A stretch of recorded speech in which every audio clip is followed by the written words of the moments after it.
We got an interesting little video for you today. I've jumped into the Pulsechain community, blockchain, whatever you want to call it, and done some digging and came across this PulsePunk. So we have one of the founders or co-founders of that here on the call, and we're going to kind of jump into what this is about, what's Pulsechain's about, and just try to give you kind of a well-rounded, educated view on what's coming up through this and potentially what's going to be coming out in the future for both parties. So welcome. Appreciate you jumping on here.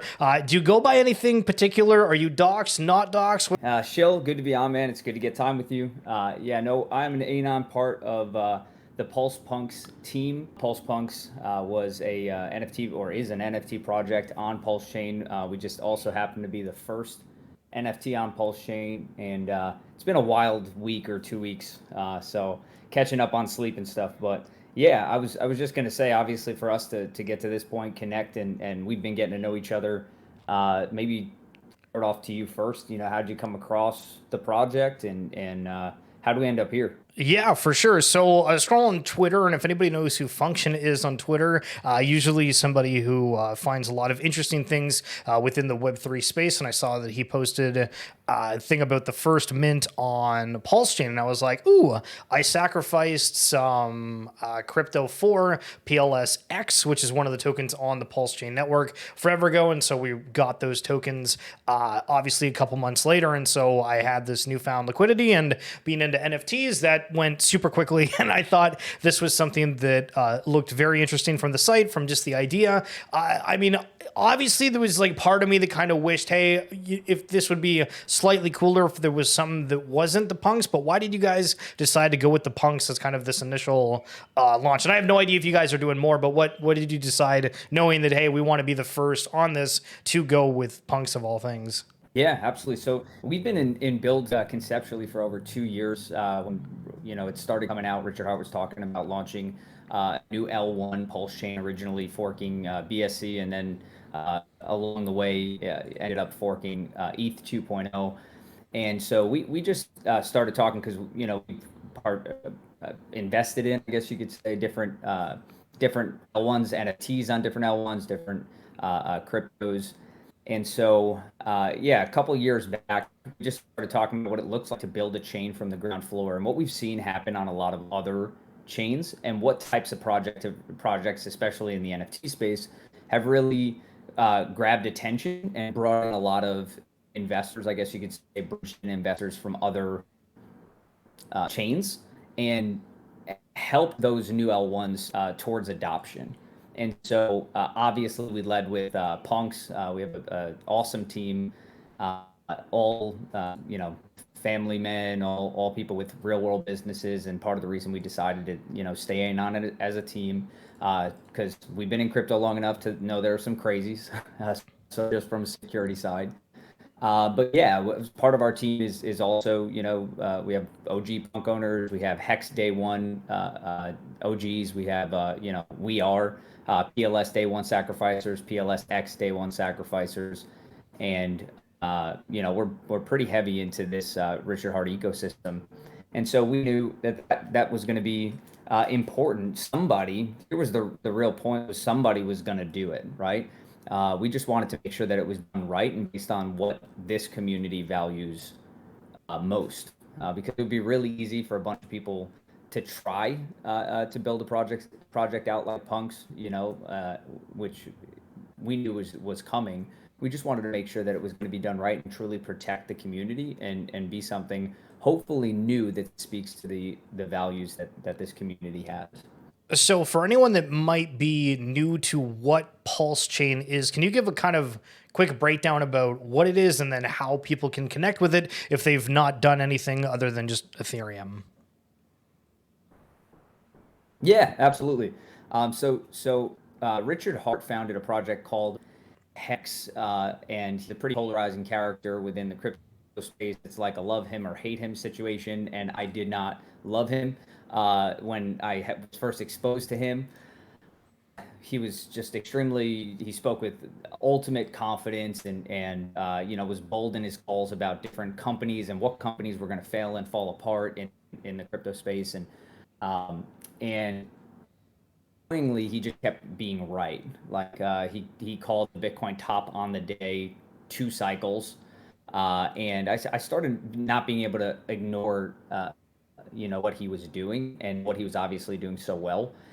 And so I started a deep dive, and I realized that the values that he shared, things teaching, not not your keys, not your coins, you know, I just agreed with, right? And wherever I did ignore him, we invested looking for yield. I think over a few years, we were all trying to find out how to earn yield and cash flow on our crypto. And I ignored something that he was saying before FTX and Celsius and all those companies were falling apart. And he was warning people for 6 months leading up to that about what was coming. And I just bought into some hopium, and I trusted somebody who made everything sound really safe. And I won't necessarily talk about which one of those companies, but ended up with multi 6 years locked up in a bankruptcy. And yeah, it's experiences like that that really got my attention and continued to get my attention as I invested into his ecosystem. So here he is founding a project like X, and eventually saying that he's going to form his own L1. And I noticed his following was really loyal. People say cult following. I wouldn't necessarily disagree. I mean, his following is just diehard, and it's because he's earned their trust and earned their loyalty just through years of what he's been speaking coming to fruition. And so I heard that there was an L1 coming, that he was taking a sacrifice. That kind of caught me off guard too. Some of you guys are like, "What's the sacrifice? How does that work?" Maybe you heard of ICOs in the past and different ways of investing in projects, but never a sacrifice.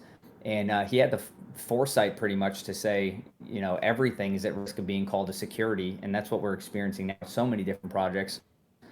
And he said, how do we protect, from being labeled a security or at legal, threat, or threat, just say threat legally.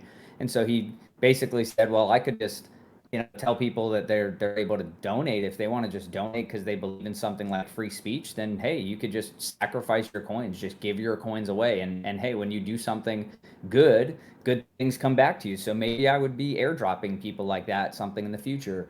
And he just spoke in such a roundabout way, and I grew to love the dance he was doing because I noticed why he was doing it, and it was really in line with a lot of the values, again, of what brought me into crypto in the first place. And so yeah, we waited 2 years for Pulsechain. I think we all thought it was going to happen faster, but we waited a long time for Pulsechain to come. 6 months after the Pulsechain sacrifice, there was a sacrifice for PulseX, a token for a DEX decentralized exchange that was going to run for on Pulsechain, and so you can swap between tokens. And we obviously invested in that as well. And we just noticed that over time, as we were waiting for these sacrifices to turn into future airdrops and eventually see tokens and be able to play on this new L1, we just started watching the community, and the community continued to build and build. We saw lists of dozens and dozens on their way to 100 plus, now well over 100 companies and projects that are being built on this new L1. And so it's a diehard community. They're very loyal to the founder, and they build really cool stuff. And so many different projects that we'd invest in, and I don't want to speculate or point anyone in any specific directions, but when it comes to NFTs, we're excited about some projects that are being built. Right, there's some marketplaces being built, like Mintra is going to be a marketplace. NFT on Pulse is going to be another marketplace by the guys who started the company How to Pulse, and they've been helping people just kind of get their hands wet in the Pulse chain community. And another project coming from the Power City team. They're also going to have an NFT marketplace. So little by little, you're watching this whole ecosystem form, a subculture within a subculture, and it's massive. I've never seen. I didn't say this before, but on the Pulse chain sacrifice that Shill just alluded to, uh, he received over $600 million. I mean, imagine a company publicly traded being like, we're not going to promise you anything. Just just send us money, and $600 million being sent, which is just mind blowing. And then for Pulse X, you thought you could never. tap that, top that, and for PulseX, they end up bringing in over $1 billion worth of sacrifices, right? So obviously there was a lot of monetary energy backing this machine that was going to be coming to fruition. Week on this new chain, there's been over $150 million bridged in new monetary energy invested in this ecosystem and different projects going on in this ecosystem. So it's really been fun, just diving deeper and building more relationships with this community. And yeah, I'll send it back to you, Shil. Nice. Okay, cool. Well, so there's a couple different questions with this because I obviously jumped into it, so I'm kind of biased in a way, but I know there is a lot of people that do question certain motives and things about the chain, but it's come out, it seemed to have held a value. Obviously, it's gone down a little bit. A lot of people playing with pools. I've also seen a lot of people saying that they're completely losing their entire bag off like meme coins and shit coins. Can you touch on that at all for anyone that's kind of first time again hearing about Pulse?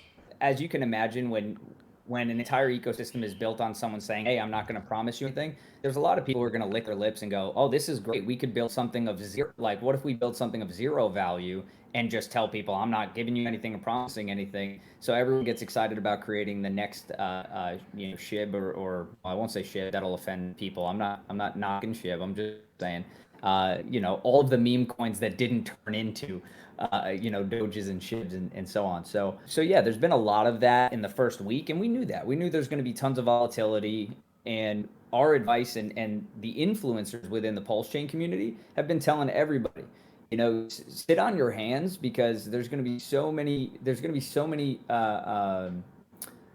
zero value opportunities, right, that are going to get sold to you on sheer hype.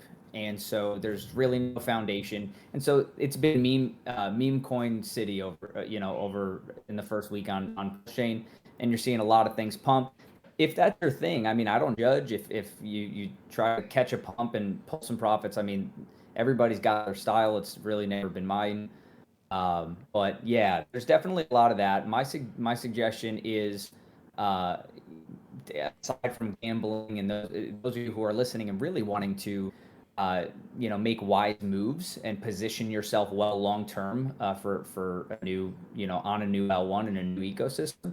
Um, yeah, I won't tell you exactly what you should and shouldn't buy. But obviously, the native coin, PLS is important. If this chain does well, then speculatively that coin is directly connected to the chain. And PLSX is another project. It's a token for a DEX that is also founded by the same founder. And you just want to look at specific projects that have good utility and high quality, which is previously what Shill and I connected on. It's kind of wild in the way that you feel like a different connection with something where I think the word community obviously is overblown, but I think no matter what, even if it's a Lord of the Rings fan base or a Harry Potter one, all of this is community. So I know there's a lot of negativity towards it, but I think that's also kind of interesting to see the people that are surrounding and supporting something. So with this, it's obviously you have the provenance and whatnot, but there's also a royalty of 5.5% that can be activated by anyone. Explain how in the world that works. Yeah. So first of all, again, having a background, having invested in a good amount of NFTs, mostly on ETH, but on other chains as well. It's typical that royalties end up somewhere in that range of 5% or 10%, or whatever it is. Funny, but there's a big. I hate to say it's a meme, but there's a big connection for the Hex community and the Richard Hart community to the numbers of continued fives, 5555, because that's the longest that you can actually stake to earn yield. You can actually stake your Hex and earn yield for 5,555 days, which is I think like 16 years and change, right? Or somewhere around that amount of time. And so it's kind of right in that range of 5% and change for royalties. But as we were building this project, we really wanted to.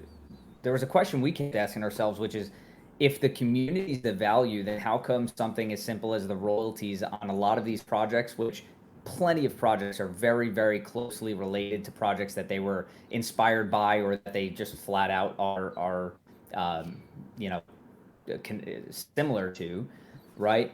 And if the community is the value, how come the value is not going right back into the community's hands? And so something that we always played with was, again, we talked about yield, we talked about ongoing potential cash flow, being able to place your coins in some sort of store of value and be able to earn some sort of yield, right? So that concept has always been in our heads. And the more we talked about it, and it just came up in conversation, what if all the royalties belong to the people who own it? The more we realized no one else was doing that. Like we haven't found a project that all of the royalties for the project belong to the community, and most projects for you to earn any sort of yield, which is usually a coin that they make up for the project. It's not whatever the native coin of the L1 is. We just noticed that you have to stake, you have to lock up your NFTs, and it kind of goes against that, not your keys, not your coins, right? So we said, what would it look like to build a mechanism where everyone could just have them in their wallet, right? And all royalties collected through secondary sales. What if those royalties could get locked up in a smart contract, and that smart contract actually disperse all of those royalties evenly in 10,000 parts, because it's a collection of 10,000, evenly to the wallets that are holding the NFTs, right? So if the wallet has one NFT, you get one part of 10,000. If the wallet's holding 100 NFTs, you get 100 parts of 10,000. And so we got excited about that, and we got to work, and thank God, I've surrounded myself, and the team has surrounded themselves with people who are even smarter than us. And we dug in to say, how do you make that happen? Every year, it's going to be October 9th, which is the founder of this L1, Richard Hart's birthday. So every year, that trigger is going to become available on the royalty section of our platform, app.pulsepunks.com. So app.pulsepunks.com/royalty. A button's going to pop up on birthday, and anyone can trigger it. Once it's triggered, everybody's going to receive their royalties, or they're part of the royalty pool, right? Which is 100%. So 100% of the royalties belong to our holders. The only other thing that I want to touch on that's potentially a negative light before we go on to wrapping things up is there's been some collections that have come out and said that PulsePunks isn't first. So how do you guys deal with that, or prove that you guys were actually the first NFT mint on Pulsechain? Well, first of all, thankfully, this is a blockchain, right? So everything is down to the second is verifiable, right? And so we have not had too much of that, because most of the people who have been saying you weren't first, and then they tell us what they were referring to. They're referring to copies, because we forked, because Pulsechain forked ETH. All of the ERC20 token and all of the ER721, so NFTs, to keep it simple, were copied over. So if you own a Bored Ape or a Punk or anything, you now have a exact replica or a copy over on Pulsechain. So there were definitely people who tried to say, hey, well, technically you weren't first because there were copies. But these copies aren't at parity, and I think anyone who expects them to reach parity, there's some game theory there, but I don't see that, especially for people who have invested in the major players, the big NFTs, because I mean, if I invested multi-six figures into an NFT and all of a sudden there was an exact replica on another chain, which is something that has already happened on multiple other blockchains, I don't know that I would jump over there and sell it for $16, because now someone legally has the PRC 721 copy of my image, and if they use it and they want to build a brand off of it, they have the right to, right? So I personally think, like an insurance policy almost, I would be holding on to my copies of my NFTs. So that's usually what they're referring to. And we never claimed to be the first copy. Copies, net went live, there were plenty of copies. We claimed to be the first original. We claimed to be the first NFT that launched and was minted, because within minutes of mainnet going live, we deployed our contracts and we jumped in. Again, we were building stealth. No one knew that we were building. And so we jumped in to go, hey, we could even kind of ease our way in here, take a few minutes and mint the first, you know, pulse punk, because nobody knows that we're here. We don't even have social live yet, right? I mean, everything that you see is organically grown in the last 2 weeks. The incredible community of 330 plus people in Telegram, the amazing relationships that are growing there, connections like meeting you, Shill, right? And so that's all happened in the last couple of weeks. So I thought, yeah, we'll mosey in there and we'll mint the first punk. Well, we get on, and 17 of our punks were already minted. So, we're looking around what just happened, and somebody basically scooped them before we could. They were watching as mainnet went live. They were watching the chain, and they were watching contracts being deployed. They saw our contract and they saw our ticker, which is punks on Pulsechain. Clicked it and they minted directly from the contract.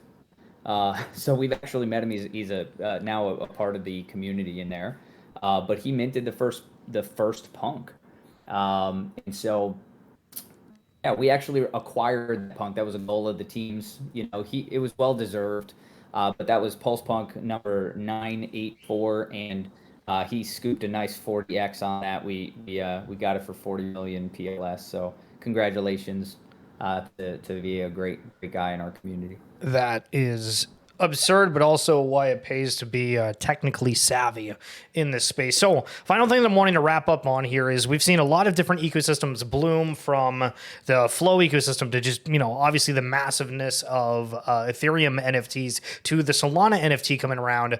Now we're on Pulse Chain. It feels that, potentially there's a little bit of dilution because there's so many different chains, but also at the same time, it sounds like the developer community, as you alluded to earlier, is just kicking off. We don't even have the, I guess, like Magic Eden or OpenSea of Pulse Chain yet. What do you have looking forward to if you are somebody who decides to jump into the Pulse Chain NFT ecosystem?